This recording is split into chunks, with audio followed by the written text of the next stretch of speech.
भावारण्य प्रविष्टस्य दिग्मो भ्रांत चेतसः येन संदर्शितः पंथा तस्मै श्री गुरुवे नमः। संसार रूपी जंगल में प्रवेश करने के बाद जब कोई मार्ग दिखाई नहीं देता, चित्त भ्रमित हो जाता है, उस समय गुरु ही मार्ग दिखाता है। ऐसे गुरु को नमस्कार है, नमस्कार है, नमस्कार है। स्कंद पुराण के मध्य भगवान शिव माँ पार्वती से इस संसार की स्थिति का वर्णन करते हुए कहते हैं कि यह संसार एक अरण्य की भांति है।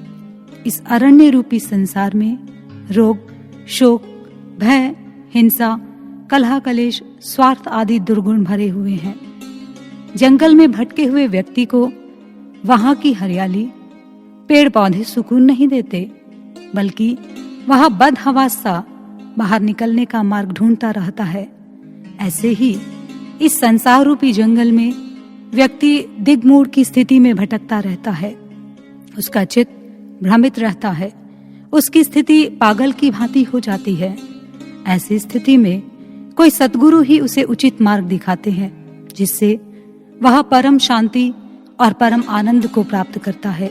क्योंकि गुरु साधारण शक्ति नहीं, अपितु ज्ञान के भंडार, जीव को परमात्मा से मिलाने वाले सेतु हैं।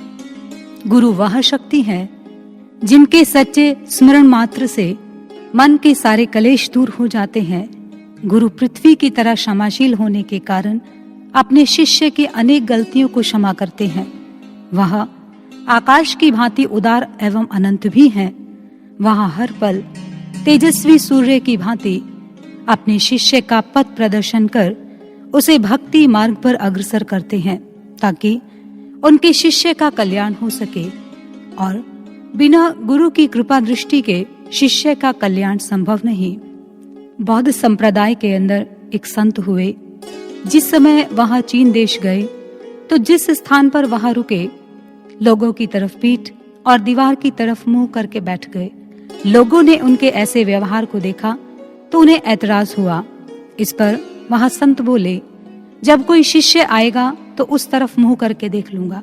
तुमसे क्या बात करनी, तुमसे और दीवार से बात करनी बराबर ही है। वर्षों बाद आखिर एक दिन एक आदमी वहां पहुंचा, जिसका नाम था हुइनेंग। वह उनके पीछे 24 घंटे तक खड़ा रहा। जब कोई हलचल नहीं हुई तो उसने कहा, गुरुवर, आप अपना मुख इधर करें। इतने पर भी जब वह संत नहीं हिले तो उसने अपना हाथ काटकर उन्हें भेंट कर दिया और साथ ही कहा, यदि अब भी सिर घुमाने में देर की तो अपना सिर भी काट दूंगा। कहते हैं 9 वर्ष बाद उस दिन वह संत किसी का चेहरा देखते हैं और साथ ही साथ उसे संबोधित करते हुए कहने लगे, इस सिर को काटने से कुछ नहीं होगा, अंतर के विकारों को विसर्जित करना होगा। शिष्य बड़े ही विनम्र भाव से कहने लगा, गुरुदेव, मैं तो यही जानता हूँ कि आपकी कृपा के बिना यह संभव नहीं। भक्तजनों, वास्तविकता तो यही है कि गुरु की कृपा के बिना शिष्य अपने विकारों से कदाचित मुक्त नहीं हो पाता। यही बात भगवान शिव गुरु गीता के मध्य माँ पार्वती को समझाते हैं। करुणा खडक पातेन छित्त्वा पाशाष्टकम शिशोः सम्यगानंद जनकः सद्गुरुः सोऽभिधीयते।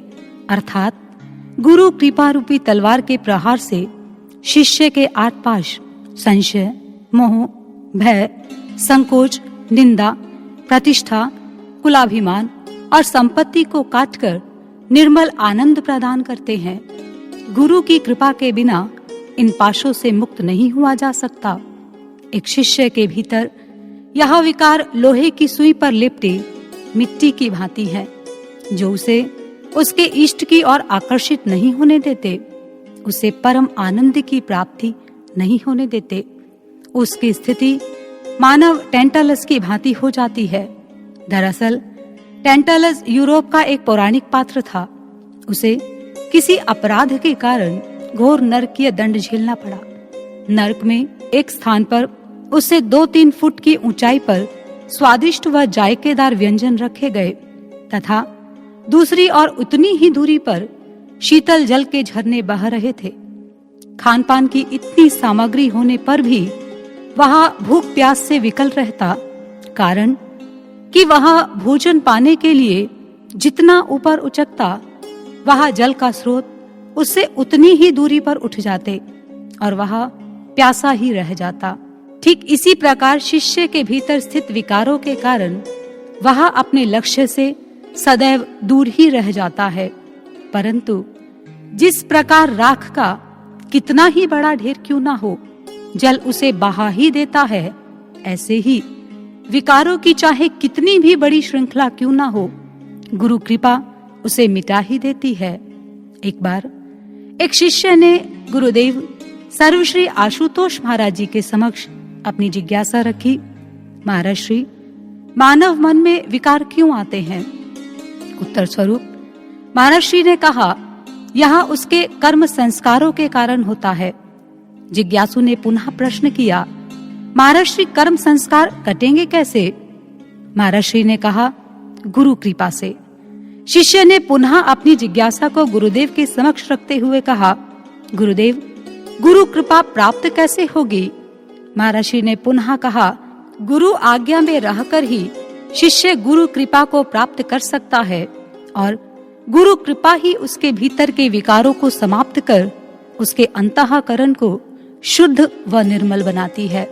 यही प्रश्न एक जिज्ञासु ने भगवान महावीर जी से पूछा कि भीतरी बैरियों पर विजय प्राप्त करने का मार्ग क्या है? भगवान महावीर उसके प्रश्न का समाधान प्रदान करते हुए कहने लगे कि भीतर व्याप्त समस्त विकारों को परास्त करने का, इनसे मुक्त होने का एक ही राजमार्ग है और वह है अंतर्मुखी होने का, ध्यान का मार्ग। इस मार्ग पर चलकर ही शिष्य विकार मुक्त हो अपने लक्ष्य को प्राप्त कर पाता है। इसीलिए भक्तजनों, एक शिष्य के अंतःकरण से सदैव एक ही भाव प्रस्फुटित होता है, कटे जन्मों के संस्कार, ब्रह्म ज्ञान की तलवार चाहता हूँ, विकारों से हो मन का बचाव, तुम्हारी कृपा की ढाल चाहता हूँ, पीछे ना रहूं, इस रणभूमि में अंत तक युद्ध करना चाहता हूँ। गुरुदेव, मैं एक योद्धा बनना चाहता हूँ। गुरुदेव, मैं एक योद्धा बनना चाहता हूँ। बोलिए श्री सद्गुरु महाराज जी की जय, सच्चे दरबार की जय।